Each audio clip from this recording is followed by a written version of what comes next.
Die Karawane rollt, 84 wunderschöne Klassiker unterwegs durch den Süden der Republik.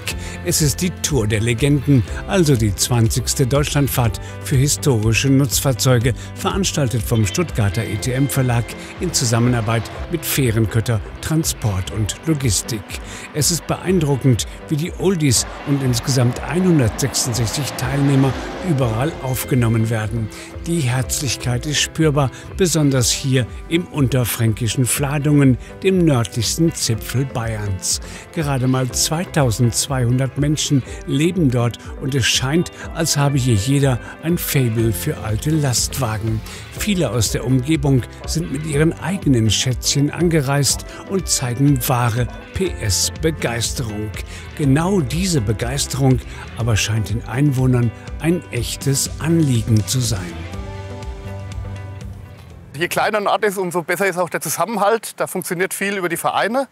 Ja, und der Oldtimer-Virus, das haben bei uns die Organisatoren der Fladung Classics vor ein paar Jahren einfach mit übertragen an viele, indem die mithelfen an den Classics bei den Wochenenden da sind, aktiv sind, vorbereiten, nachbereiten. Ja, und da haben viele jetzt bei uns eben, wie gesagt, diesen Virus einfach intus. Und die sind natürlich dann auch begeistert, wenn jetzt mal so Geschichten wie jetzt hier die Legenden kommen und ja, haben da auch Spaß dran. Eine ganze Stadt zieht an einem Strang und gibt alles, um den Gästen zu zeigen, wie willkommen sie sind. Bemerkenswert und beinahe berührend ist die Stimmung am Abend. Fast so wie auf einer gelungenen Hochzeit. Festessen inklusive. Draußen parkt der wunderschöne Mercedes-Benz LAK 315 von 1955, der einst im Besitz von Emil Bölling war und mit dem Mercedes-Benz Trax Classic an der Tour teilnimmt. Hätte Emil Bölling das noch erleben können, er wäre stolz darauf gewesen. Aus Herkunft entsteht Zukunft. Und das ist einfach so. Das sind die Wurzeln der Nutzfahrzeuge. Wir können natürlich hier mit unserem rollenden Museum wie immer zeigen, das waren die Fahrzeuge, mit denen unsere Väter und Großväter im Prinzip die Lasten transportiert haben. Jetzt reden wir über neue Antriebskonzepte, über neue Logistikkonzepte, was auch immer. Aber es gilt immer noch, die Ware muss zum richtigen Zeitpunkt von A nach B.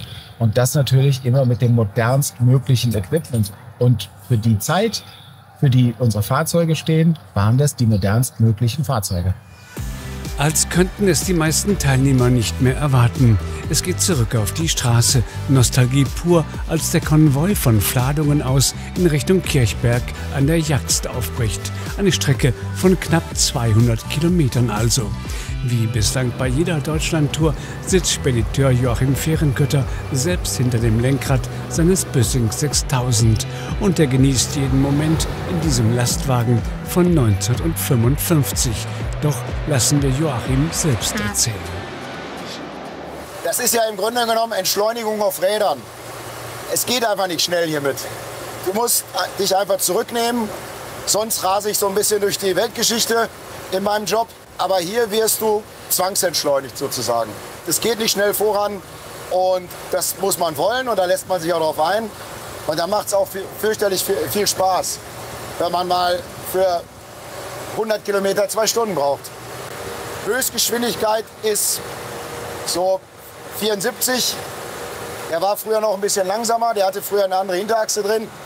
Die liefen früher eigentlich 62, 63. Das ist aber gerade, wenn man auf der Autobahn fährt, einfach zu langsam. Also 75, 74 sollte man schon fahren, wenn es geht. Ich habe ja den Vorteil, von den 5 LKWs habe ich den schwächsten und den langsamsten. Dann fällt das Vorwegfahren schon nicht so schwer. Jetzt ist mein LKW etwas kürzer und etwas wendiger. Ich komme halt relativ schnell um die Ecken. Und dann muss ich immer wieder in diesen kleinen Außenspiegel gucken und schauen, wo sind sie denn und haben sie die letzte Ampel geschafft. Und zur Not hält man mal rechts an und wartet eben kurz einen Moment. Aber insgesamt, wie gesagt, weil ich so langsam bin, schließen die auf der normalen Strecke immer wieder auf. Ziel an diesem Tag ist Kirchberg an der Jaxt in Baden-Württemberg. Aber auch da muss man erst einmal hinkommen. Die ersten Fahrzeuge zeigen leichte Schwächen, so wie auch der Barkas B1000 von Karl-Heinz Kluge aus Chemnitz. Der kleine Zweitakt-Pritschenwagen will nicht mehr. Jetzt muss er erst einmal vom Tieflader geholt werden, wo Pannenhelfer Tibor Fessel mit anpackt. Wenig später ist der Barkas B1000 ein Fall für die beiden Servicetechniker Paul Recker und Frank Schwermann, die die gesamte Tour begleiten. Da darf man gespannt sein, weshalb der 50 Jahre alte DDR-Transporter nicht mehr will. Fragen wir mal den Fachmann. Der Kühler ist kalt, verhältnismäßig kalt. Es geht also, das Wasser geht nicht rund.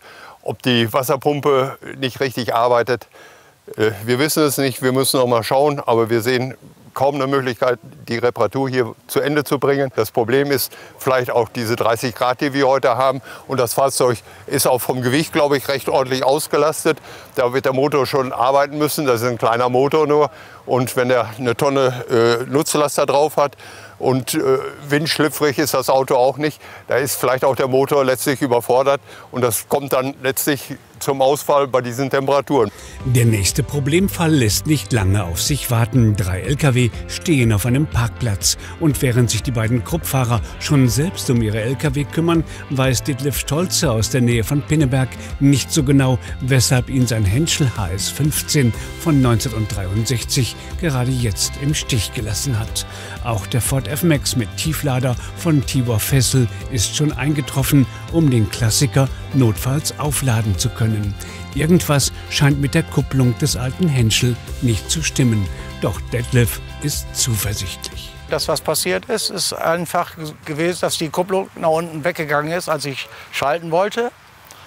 Und dann kam sie nicht wieder hoch. Das heißt, ich habe aber Gott sei Dank nicht geschaltet und bin ein Stück im 6. Gang praktisch den Berg hoch, bis er irgendwie nicht mehr konnte. Aber da war Platz, dass wir eben anhalten konnten. Ja, gut, das ist eben ein altes Gerät. Es kann immer was passieren. Okay, man kann aber auch alles reparieren. Das ist der Vorteil dabei, dass es eben halt keine Elektronik ist. Es ist alles mechanisch. Und so denke ich mal, dass wir es irgendwie wieder hinbekommen.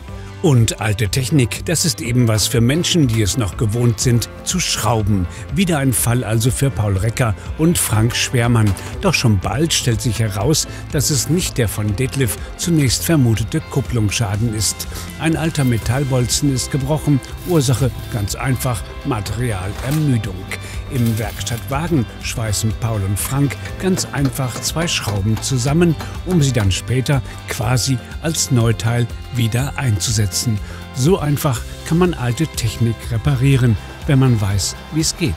Das Gestänge war durchgebrochen und wir haben dann mit unseren Möglichkeiten aus 2 Schrauben haben wir dann ein neues Stößelgestänge hergestellt, haben das zusammengeschweißt.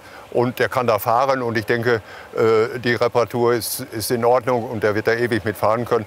Wenn er dann meint, er muss ein neues Gestänge da einbauen, kann er das sicherlich irgendwann zu Hause machen lassen oder machen.